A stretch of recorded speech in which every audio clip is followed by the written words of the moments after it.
Bom, esse aí é o que o ministro de Finanças também a indicar que o TPC-mês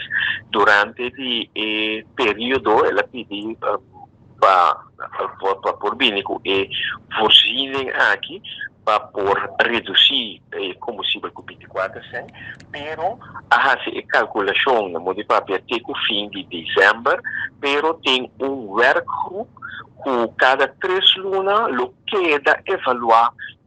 preço de combustível, então para se mira se eventualmente meser se ajuste, se meser se cambio, qual é o ajuste ou cambio que lo meser de maneira que comunidade não tem aumento de preço de combustível de forma drástica.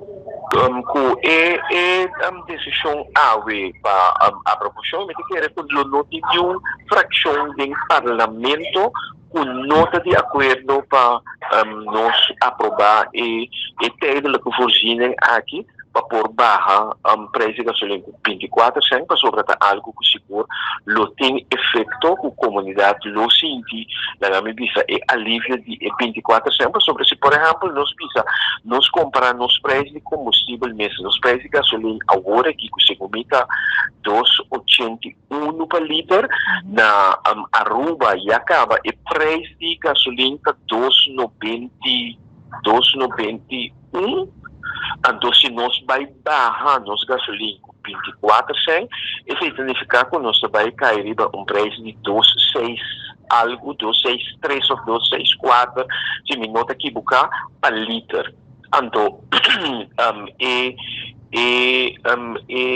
de parte de parlamento também vou tomar nota, o que está parte de economia,